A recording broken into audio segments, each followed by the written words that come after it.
Assalamualaikum dear students, welcome to GS Academy.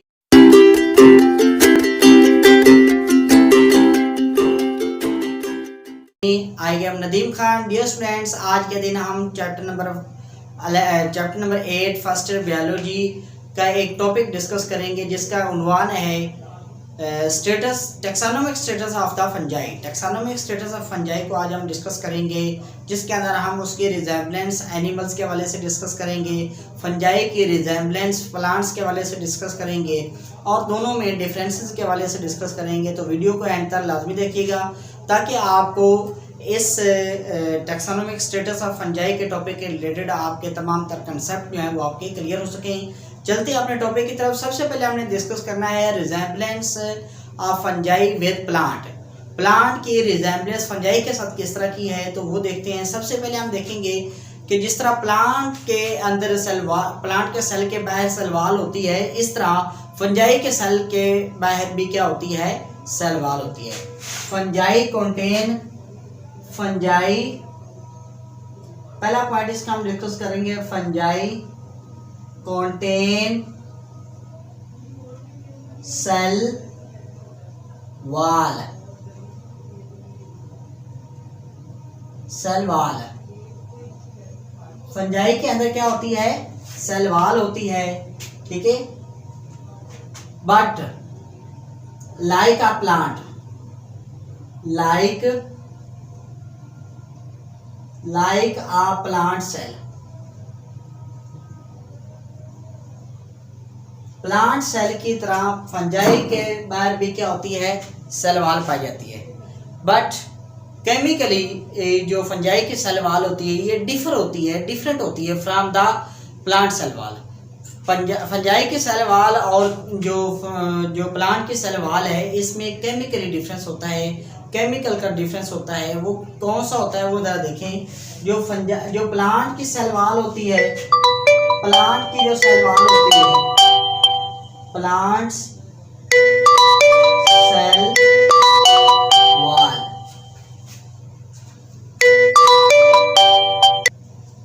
Ji dear students, basically मैं आपको बता रहा था कि जो फंजाई की सेल वॉल और प्लांट की सेल वॉल है दोनों में केमिकली क्या होता है, डिफरेंस होता है। प्लांट की सेल वॉल के अंदर जो केमिकल पाया जाता है उसका नाम है, दो तरह के केमिकल पाए जाते हैं। एक है सेलुलोज जो केमिकल है ये किस में पाया जाता है, प्लांट के सेल वॉल के अंदर। देन एक और भी केमिकल है जिसका नाम क्या है, लिग्निन और जो सेलुलोज है ये दोनों केमिकल किस में पाए जाते हैं, प्लांट की सेल वॉल के अंदर पाए जाते हैं। लेकिन अब हम डिफरेंस डिस्कस करते हैं कि इसका डिफरेंस क्या है। जो फंजाई की सेल वॉल है ना, फंजाई की सेल वॉल के अंदर जो केमिकल पाया जाता है ये केमिकल प्लांट की सेल वॉल के अंदर नहीं पाया जाता। इसके अंदर कौन सा केमिकल पाया जाता है जिसका नाम, इसके अंदर जो केमिकल पाया जाता है वो है काइटिन। कौन सा है, काइटिन जो है ये एक खास किस्म का केमिकल है जो किसके अंदर पाया जाता है, वो फंजाई की सेल वॉल के अंदर पाया जाता है। लेकिन जो प्लांट की सेल वॉल है उसके अंदर दो तरह के केमिकल पाए जाते हैं, सेलुलोज पाया जाता है या लिग्निन पाया जाता है। सेलुलोज और लिग्निन फंजाई की सेल वॉल के अंदर नहीं होते, जबकि फंजाई की सेल वॉल के अंदर सेलुलोज और लिग्निन की बजाय कौन सा केमिकल पाया जाता है, काइटिन पाया जाता है। और जो काइटिन केमिकल है ये उनकी निस्बत जो होता है काफ़ी ज़्यादा रेजिस्टेंस कंपाउंड है, यानी कि जल्दी ये डिके नहीं होता, ठीक है। तो ये इसके अंदर जो है ना थोड़ा सा फ़र्क है। दूसरा जो fungi is a non motile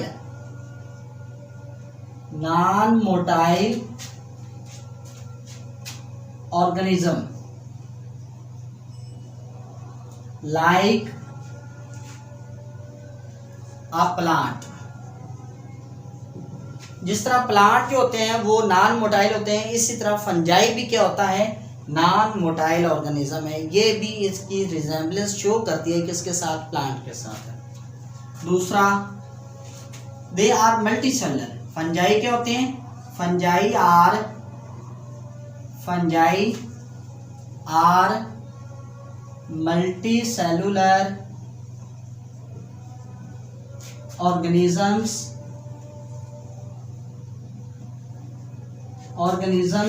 like plants। अब अगर हम इनकी न्यूट्रिशन के बारे में डिस्कस करेंगे तो वो ज़रा इनका डिफरेंस है। बेसिकली जो प्लांट्स होते हैं, प्लांट्स जो हैं ये बेसिकली क्या है, ऑटोट्रॉफ्स हैं। Autotrophs, plants are autotrophs. Autotrophs mean plants ने क्या करना होता है, अपनी खुराक खुद तैयार करनी होती है। लेकिन जो फंजाई हैं they are absorptive heterotrophs. Absorptive heterotrophs,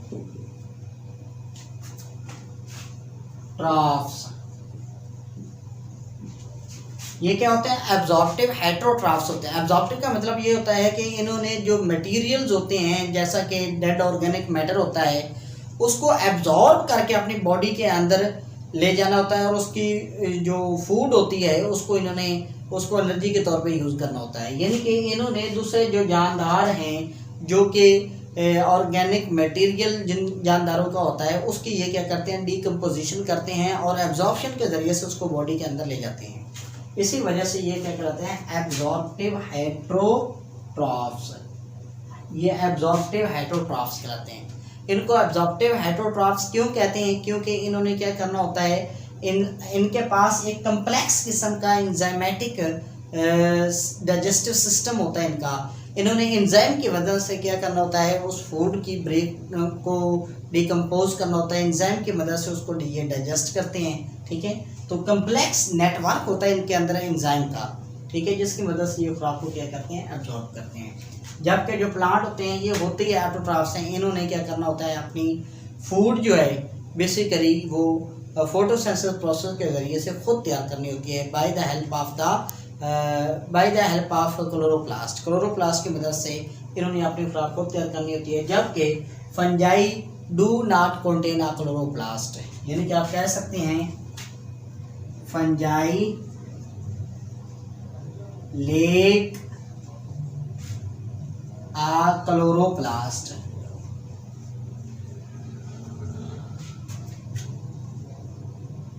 fungi के अंदर क्लोरोप्लास्ट नहीं होता, जबकि जो प्लांट्स होते हैं उनके अंदर क्लोरोप्लास्ट पाया जाता है। ये थी हमारे पास resemblance of fungi with plant, यानी कि ये उसकी रिजेम्बलेंस किसके साथ थी, प्लांट्स के साथ। फिर अब हम डिस्कस करते हैं रिजेम्बलेंस विद द एनिमल्स, यानी कि अब हम डिस्कस किसके साथ इसको करेंगे, रिजेम्बलेंस विद एनिमल्स। एनिमल्स के साथ इसके रिजेम्बलेंस हम शो करते हैं। सबसे पहले हम देखेंगे इसकी फूड की न्यूट्रिशन के एतबार से।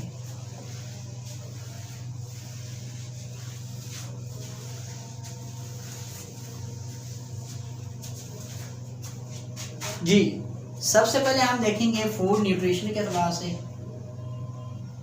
All the animals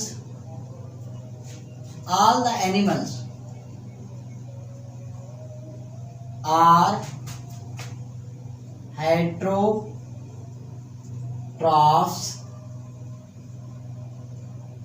but fungi are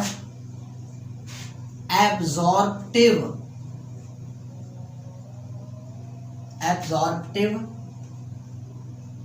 heterotrophs.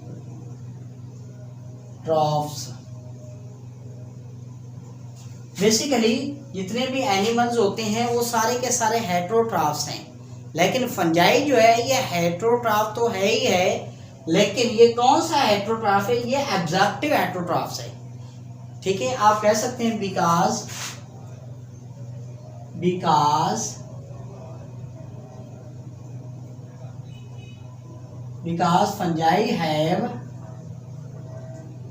fungi have complex enzymatic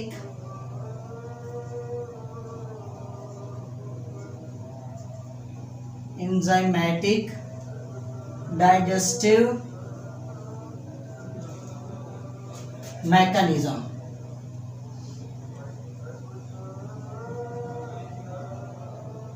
इनके पास क्या होता है, एक कॉम्प्लेक्स एंजाइमेटिक डाइजेस्टिव सिस्टम होता है। किसकी ब्रेक डाउन करने के लिए, for the organic matter, and they obtain their food from the dead organic matter. ये क्या करते हैं, and fungi obtain their food from dead organic matter. ये अपनी खुराक क्या करते हैं, बेसिकली डेड ऑर्गेनिक मैटर से हासिल करते हैं। जितने भी एनिमल्स होते हैं वो बेसिकली डेड ऑर्गेनिक मैटर से अपनी खुराक खुद तैयार नहीं करते, बल्कि बेसिकली ये फंजाई जो हैं, बेसिकली इन्होंने क्या करना होता है, जो डेड ऑर्गेनिक मैटर होता है उसके ऊपर ये अपना एंजाइम खारिज करते हैं, उसकी ब्रेक डाउन करते हैं। उसकी ब्रेक डाउन करने के बाद, उसको डिकम्पोज करने के बाद उसको अपनी बॉडी के अंदर ले जाते हैं। इसी वजह से इसके अंदर क्या होता है, कम्प्लेक्स किस्म का एंजाइमेटिक डाइजेस्टिव सिस्टम होता है, ठीक है। और इसी वजह से ये क्या करते हैं, ये डेड ऑर्गेनिक मैटर से अपनी खुराक हासिल करते हैं और एब्जॉर्प्शन के तरीके से हासिल करते हैं। इसी वजह से इनको क्या कहते हैं, हम एब्जॉर्प्टिव हेटेरोट्रॉफ्स कहते हैं। इनको क्या कहते हैं हम लोग, एब्जॉर्प्टिव हेटेरोट्रॉफ्स कहते हैं। क्यों कहते हैं, क्योंकि इन्होंने डेड ऑर्गेनिक मटेरियल की डिके करने के बाद उससे अपनी फूड हासिल करनी होती है। दूसरी चीज़, ये बेसिकली डीकम्पोजर कहलाते हैं। ये क्या कहलाते हैं, fungi act as a decomposer. Fungi act as a decomposer. Basically ये एक्ट एज अ डीकम्पोजर के तौर पे बात करते हैं, क्योंकि इन्होंने क्या करना होता है, डेड दे डिकम्पोज,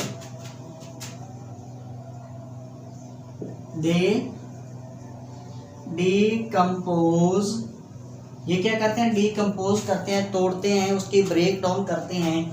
डिकम्पोज या ब्रेक डाउन कह सकते हैं, break down the dead organic matter,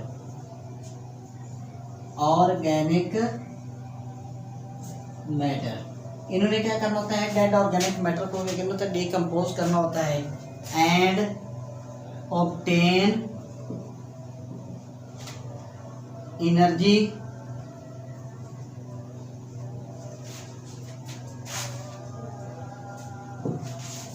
basically ये जो फंजाई होते हैं, इन्होंने क्या करना होता है, ब्रेक डाउन करनी होती है या डिकम्पोज करना होता है किसको, डेड ऑर्गेनिक मैटर को, और उससे इन्होंने क्या करनी होती है, एनर्जी हासिल करनी होती है, ठीक है। और ये एनर्जी जो है बेसिकली एब्जॉर्प्शन के ज़रिए से अपनी बॉडी के अंदर ले जाते हैं। इसी वजह से इनको हम क्या कहते हैं, एब्जॉर्प्टिव हेटेरोट्रॉफ कहते हैं। तीसरी चीज़, they have cell wall. Fungi के अंदर क्या होती है, सेल वॉल होती है, but animals do not contain cell wall।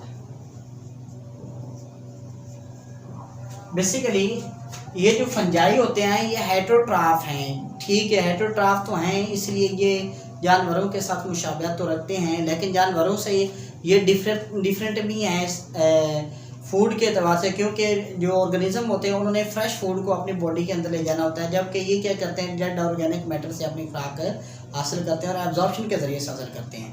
लेकिन अगर हम इसके सेल वॉल की अगर बात करें तो सेल वॉल जो होती है फंजाई के अंदर पाई जाती है और वो काइटिन की होती है, लेकिन जो एनिमल्स होते हैं उनके अंदर सेल वॉल होती नहीं, ठीक है। अब ये यहाँ पर इसका क्या है, डिफरेंस आ रहा है कि फंजाई के अंदर क्या सेल वॉल होती है, ठीक है, या नहीं होती।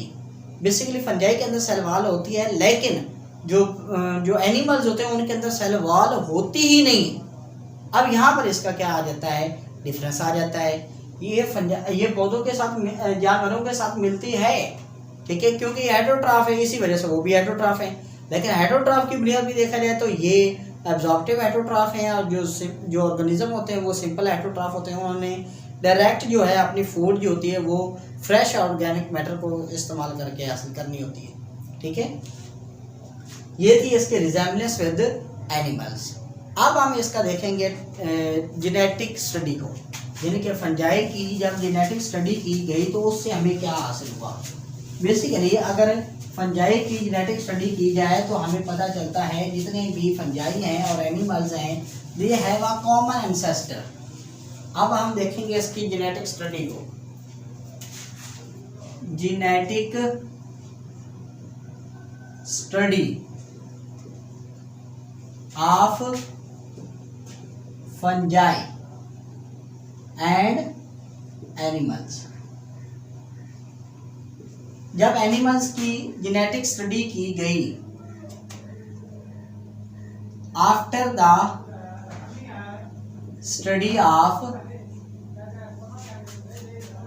डीएनए, जब डीएनए की स्टडी की गई इट्स रिजल्ट्स, यानी कि वो जो डीएनए की स्टडी का जो रिजल्ट्स था वो क्या बताता है, shows that animals and fungi have common ancestor कहते हैं अबव अजदाद को। यानी कि यहाँ पर क्या है, वो कहते हैं कि after the study of DNA, जब डीएनए की स्टडी को किया गया, किसकी डीएनए की स्टडी, एनिमल्स की भी और फंजाई की भी, जब इन दोनों की स्टडी डीएनए की स्टडी की गई तो उसके जो रिजल्ट्स हैं ये शो करते हैं कि all the animals and fungi, जितने भी फंजाई और एनिमल्स होते हैं हैव कॉमन एंसेस्टर, उनका एक ही ओरिजिन है। यानी कि दोनों की डीएनए स्टडी जो होती है वो ये बताती है कि दोनों का ओरिजिन, दोनों के एंसेस्टर एक ही है, ठीक है। तो ये बेसिकली इसके अंदर क्या आ रहा है, यहाँ पर डीएनए की स्टडी जो है वो इसके अंदर सिमिलरिटी बता रही है कि दोनों का कॉमन एंसेस्टर एक ही है, ओके। दोनों का कोई खास कॉमन एंसेस्टर है, एनिमल का भी है, एनिमल का भी बाप एक है और फंजाई का भी बाप एक है, यानी कि दोनों एक ही चीज से निकले हैं। अब हम एक और इम्पोर्टेंट चीज किसके डिस्कस करेंगे, माइटोसिस के वाले से। माइटोसिस इन फंजाई, फंजाई के अंदर जो माइटोसिस होती है वो एक खास किस्म की कैरेक्टरिस्टिक टाइप किस्म की होती है माइटोसिस। उस माइटोसिस को हम बेसिकली एक खास वर्ड देते हैं, वो होती है न्यूक्लियर माइटोसिस। क्या, न्यूक्लियर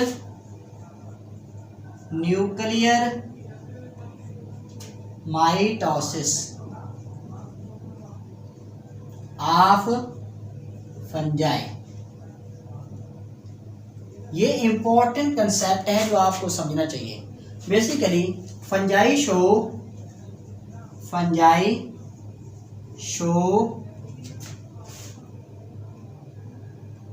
न्यूक्लियर माइटोसिस। ये क्या शो करते हैं, न्यूक्लियर माइटोसिस शो करते हैं। अब न्यूक्लियर माइटोसिस है क्या चीज वो जरा देखिए।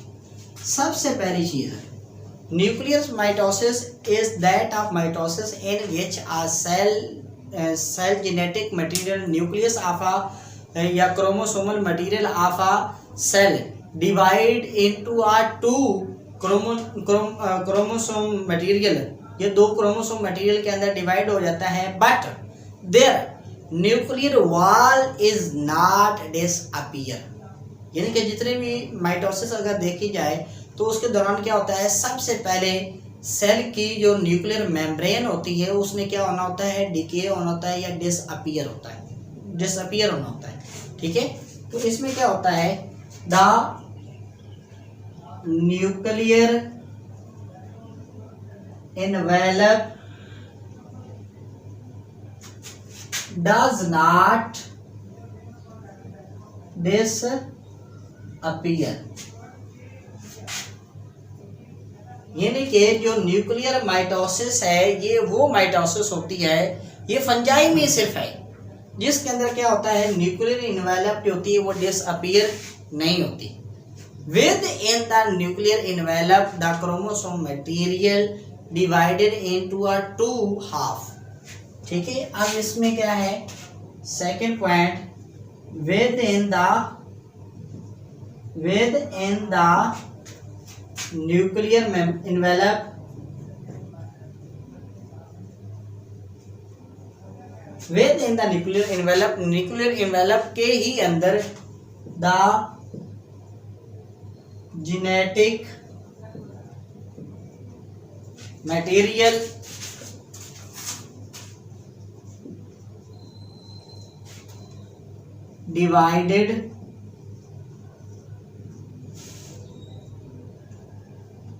divided into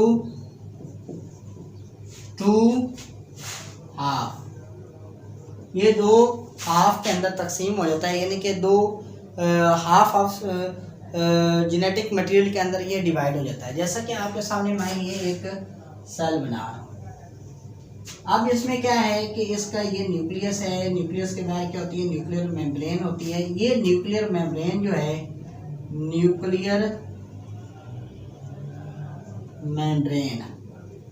ये न्यूक्लियर मेम्ब्रेन होती जो है माइटोसिस जब होने लगती है किसके अंदर, जो फंजाई है, तो ये डिसअपीयर नहीं होती। इसका जेनेटिक मटेरियल जो होता है ये हाफ हो जाता है with in the nuclear membrane. जब वो डिवाइड हो चुका होता है तो उसके बाद आफ्टर लेट टाइम, कुछ वक्त गुजरने के साथ बाद ये न्यूक्लियर मेम्ब्रेन होती है ये फिर डिसअपीयर होती है, late disappear of nuclear membrane. यानी कि थर्ड पॉइंट क्या है, late disappearing of nuclear membrane takes place. यानी कि लेट डिसअपीयरिंग, यानी कि जो क्रोमोसोम जो न्यूक्लियस के गिर्द मेम्ब्रेन होती है जिसका नाम क्या है न्यूक्लियर मेम्ब्रेन है, ये काफ़ी वक्त गुजरने के बाद इसने क्या करना होता है डिसअपीयर होना होता है। ठीक है, और ये वाली जो डिवीजन होती है इसको हम क्या कहते हैं, बेसिकली ये न्यूक्लियर माइटोसिस कहलाती है। ठीक है, ये न्यूक्लियर माइटोसिस है, इसके अंदर क्या होता है न्यूक्लियस इसका क्या करता है डिवाइड करता है, लेकिन डिवाइड तो होता है न्यूक्लियस इसके अंदर, लेकिन इसमें क्या होता है कि सारा प्रोसेस जो होता है वो एनिमल्स की निस्बत या प्लांट की माइटोसिस की निस्बत बिल्कुल अगेंस्ट होता है। प्लांट्स की माइटोसिस में भी एक सेल दो सेल में तकसीम होता है, उसका जेनेटिक मटेरियल सिंगल से डबल होता है, लेकिन उसमें क्या होता है कि बेसिकली जो न्यूक्लियर मेम्ब्रेन होती है सबसे पहले वो क्या करती है डिसअपीयर होती है, इसमें वो डिसअपीयर नहीं होती। न्यूक्लियर मेम्ब्रेन के अंदर ही उसका जेनेटिक मटेरियल क्या हो जाता है टू हाफ के अंदर तकसीम हो जाता है, या न्यूक्लियर मटेरियल डिवाइडेड, या ये भी कह सकते हैं with in the nuclear envelope the genetic material become double, ये भी कह सकते हैं बिकम डबल, वो क्या हो जाता है डबल हो जाता है। अब जेनेटिक मटेरियल इसका क्या हो जाता है फिर डबल हो जाता है। उसके बाद late disappearing of the nuclear membrane take place, यानी कि जब न्यूक्लियर मटेरियल उसका डबल हो चुका होता है, ठीक है, उसके बाद इसके न्यूक्लियर मेम्ब्रेन क्या करती है वो डिसअपीयर होती है और एक सेल जो है वो दो सेल के अंदर तकसीम होता है, यानी कि वो दो नए सेल के अंदर तब्दील हो जाता है। तो ये था basically taxonomic status of the fungi. तो GS अकेडमी के इस YouTube चैनल को सब्सक्राइब ज़रूर करें ताकि आपको हर आने वाली लेटेस्ट वीडियो जो है वो आप तक पहुंच सके। Thank you very much. आपका टीचर नदीम खान। अस्सलाम वालेकुम।